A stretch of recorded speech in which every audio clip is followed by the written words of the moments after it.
My name is Isabella. I'll never forget that fateful Monday morning when the caseworker, Miss Ruiz, and my commander, Captain Harris, showed up at my door. It was a moment that would change everything, a moment when all the chaos and confusion of the past few days finally came to a head. I was standing in my living room, holding my baby boy Ethan in my arms.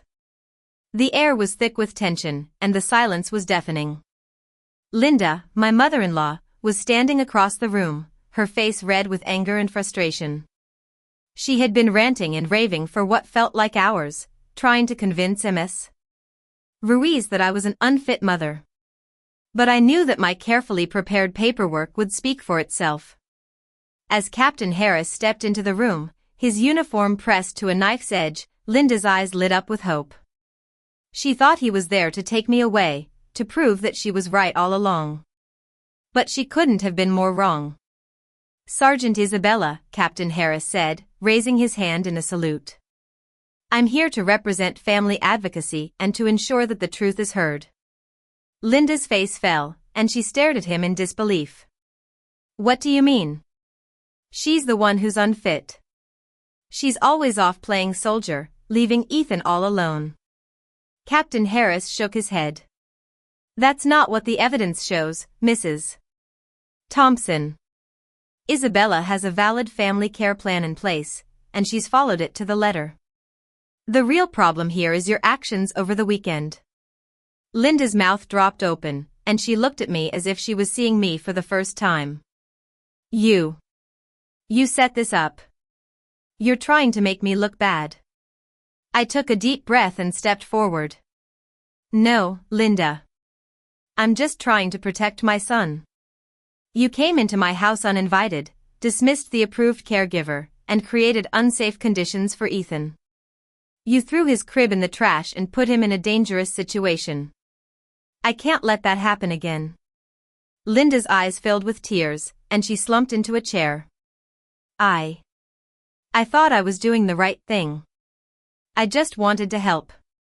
I sighed. "I understand that you were trying to help, but you went about it the wrong way. You need to respect my decisions as a mother and follow the rules that are in place to keep Ethan safe." Ms. Ruiz nodded. "Sergeant Isabella is right, Mrs. Thompson. You will be required to attend a series of family advocacy classes to learn about proper child care and safety. Until you complete these classes, you will not be allowed unsupervised contact with Ethan." Linda nodded, her face pale. "I understand. I'll do whatever it takes to make things right." As the dust settled, I looked around the room at the people who had been a part of this drama. Captain Harris, Miss Ruiz, and Dana, my trusted friend and babysitter, were all there to support me. And Ethan, my precious baby boy, was safe in my arms.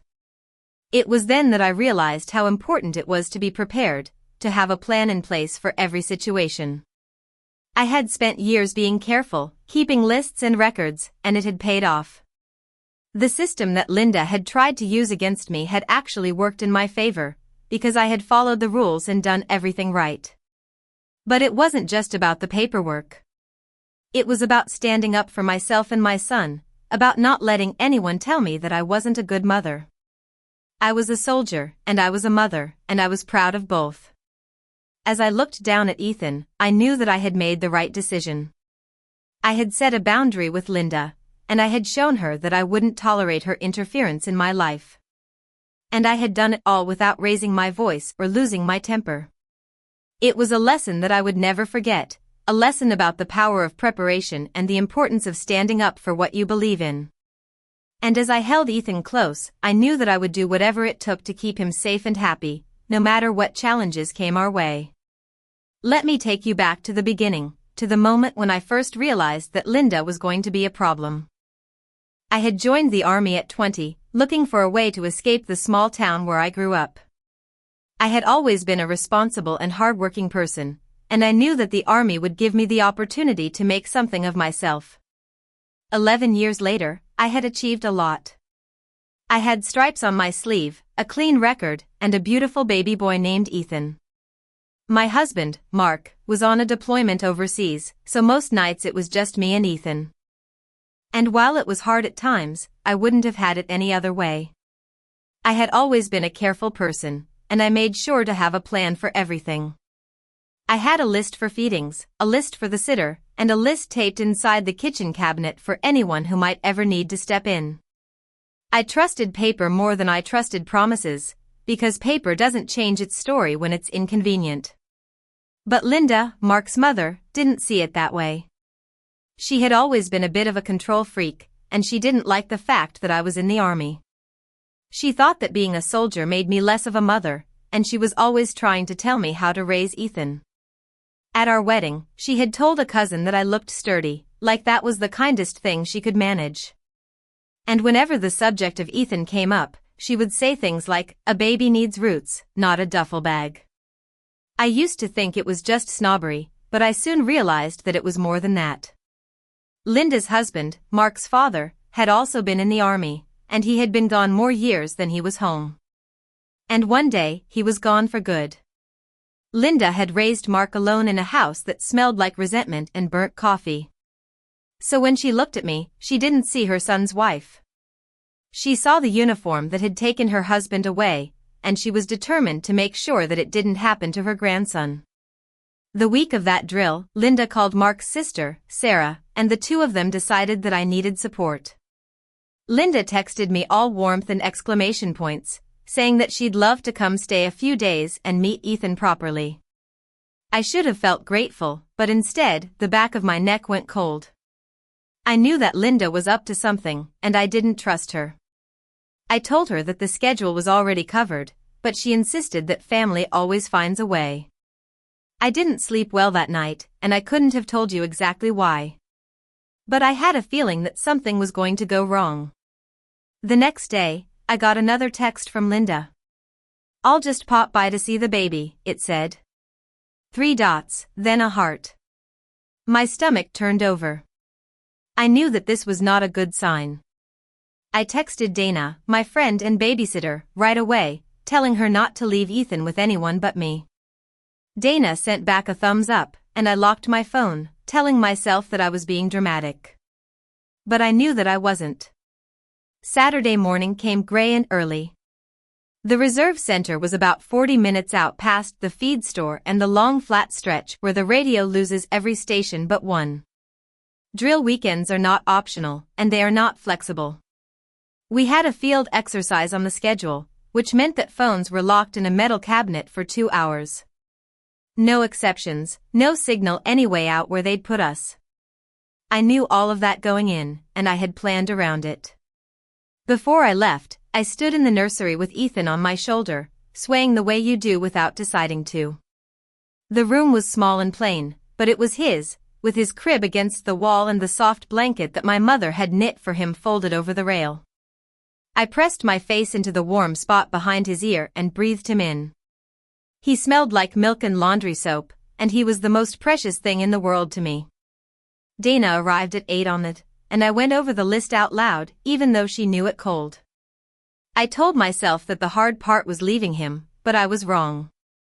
As I drove away, I couldn't shake the feeling that something was going to happen. And I was right. I pieced the next part together later from Dana and from people who were honest enough to tell me what they saw. Around 10 that morning, a car pulled into my driveway. It was Linda and Sarah. They knocked on the door, and when Dana opened it with Ethan on her hip, Linda walked in like she owned the place. "We're family," she said. "We've got him now." Dana said no. She said it twice, polite the first time, firm the second, and she pulled out her phone to call me. But there was no answer, because my phone was in a metal cabinet 40 minutes away. Sarah stepped between Dana and the nursery and said the thing that this family always says when it wants to do harm and call it love. Family handles family. Dana told me that she stood her ground as long as she could, but she was a guest in someone else's house, outnumbered, with no signal and no idea when I'd surface. And Linda kept up that pleasant, immovable pressure that women of a certain kind have perfected over decades. Eventually, Dana left, because the only other option was a screaming match in front of a 10-week-old. She texted me the second she got bars at the end of the street, and her last words to me were the ones that still sit in my chest. As she backed out of the driveway, she looked up at the house, and through the front window, she saw Linda already dragging something heavy toward the door. What Linda did next, she did believing she was saving her grandson. She walked into Ethan's nursery, looked around, and decided it offended her. Too bare, too military. She said it later to anyone who'd listened that the room looked like a barracks. So, she opened a can of primer she'd brought in the trunk and started rolling gray over my son's walls with him napping one room away. The smell of fresh primer filled the house, that sharp chemical sweetness that gets into the back of your throat and stays. Sarah called it decluttering. Linda called it civilizing. By noon, a neighbor named Mrs. Jenkins had drifted over, a friend of Linda's from church who liked nothing better than a project with someone else's family at the center of it. Mrs. Jenkins brought her phone out and filmed a little, narrating in a low, pious voice about poor Mark and that baby and that mother who was never home. Linda stood in the middle of the wet paint and the mess she was making and declared to the room and to the camera, "No grandchild of mine sleeps in a supply closet." And then she turned to look at the crib against the wall, the one I'd built on my knees at midnight, the one with my dead mother's blanket folded over the rail. She was just getting started. She moved Ethan out of his crib and laid him down on the guest bed instead. The big soft adult bed propped between two pillows in a room that reeked of primer with the door shut and the space heater ticking away 3 feet from his face. Every single thing about that is what a nurse would call an unsafe sleep environment and what I would call the longest 2 hours of my life that I didn't even know were happening. Then she and Sarah carried the crib out the front door, down the walk, and shoved it into the gray trash bin at the curb. The white slats wouldn't fit all the way, so they stuck up out of the top. They threw the safe sleep gear in after it, and they threw the wheat-colored blanket my mother knit in, too. The last thing her hands ever made, balled up and tossed on top of the pile like garbage. Mrs. Jenkins filmed. Sarah laughed.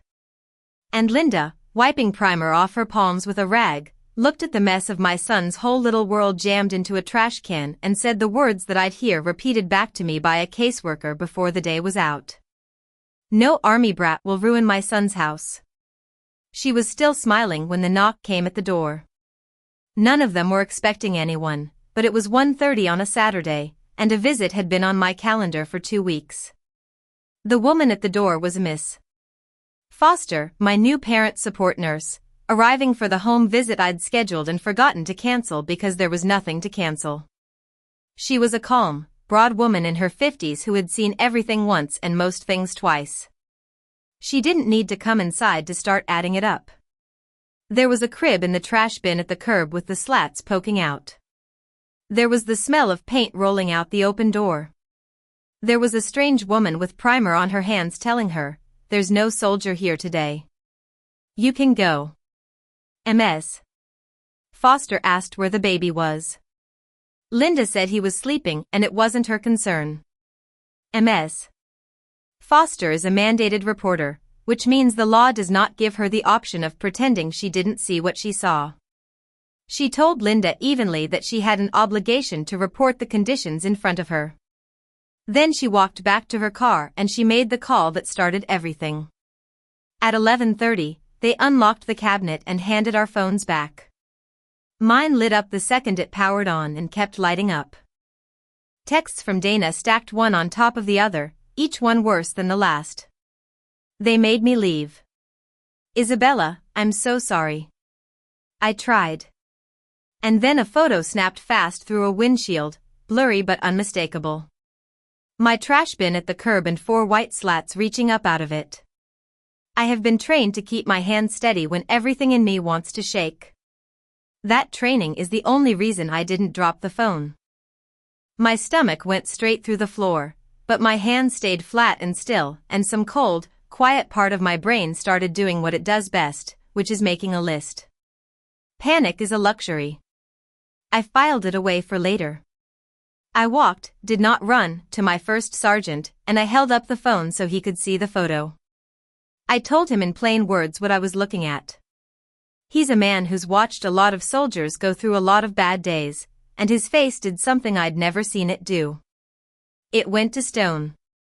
He looked at the picture, then at me, and he didn't ask a single question I'd have to answer twice. "Isabella, go," he said. He was already reaching for his own phone. "I'll make the calls." I didn't know yet what calls he meant. I just knew I had 40 minutes of road between me and my son, and I drove every one of them like the speed limit was a personal insult. On the long flat stretch where the radio dies, I called Dana on speaker and made her walk me through it minute by minute. What time Linda came, what she said when Dana left, what she saw out the window. I wasn't venting. I was building a timeline the same way I'd build one for an after-action report because somewhere in the back of my training, my brain had already decided this was going to come down to who could tell the truth in order with dates. Dana kept apologizing. I kept telling her she did exactly right because she had. She protested. She called me. She tried. The failure wasn't hers and it wasn't mine. It belonged to a woman who walked into my house and decided love meant getting her own way. I came off the flat stretch and the radio crackled back to life. And I had the strange sick feeling that somewhere ahead of me, doors were already opening that I hadn't knocked on yet. I pulled onto our street at 12 and there it was, exactly like Dana's photo. Exactly like the picture that's been burning behind my eyes ever since. Our gray trash bin at the curb, 4 white slats reaching up out of it. I didn't stop to look. I left the truck half in the driveway and went through my own front door, and the smell hit me before anything else did. Primer thick enough to taste. Every window shut tight against the cold. I found my son on the guest bed between 2 pillows near a space heater in a room you could not breathe in. I had him up and against my chest in under a second. I carried him straight to the living room, threw the windows open one-handed, killed the heater, and stood there in the cold, clean air, feeling his little breath against my neck while my heart finally caught up with my body. Linda came out of the hallway with primer still on her hands and looked at me like I was the intruder. "Well," she said, finally decided to act like a mother. I did not raise my voice. I have learned that the quietest thing in the room is usually the one people remember. "Step back from him," I said. "Now." She stepped back. I think the flatness of it surprised her more than yelling would have. And then on my way past the front door with Ethan safe against me, I looked into that trash bin one more time and I saw it. A corner of wheat-colored wool balled up under the slats. My mother's blanket in the garbage. That was the moment the cold quiet in me turned into something with a spine. The first thing I did was not yell at Linda, which I'm proud of, and not call a lawyer, which came later. The first thing I did was put Ethan in his car seat and drive him to the clinic because the only opinion in that house I cared about was a doctor's. They checked him head to toe. He was fine, pink, fussy, hungry, perfect. No harm done, which is a sentence I have thanked God for more times than I can count because it could so easily have gone another way and I know it. While they weighed him, I stood in the corner of the exam room and started writing. Times, names, what Dana saw, what I walked into. I saved her photo 3 places so it couldn't disappear. It wasn't strategy, it was instinct. The same instinct that keeps a soldier's gear squared away when everything else is chaos. By the time we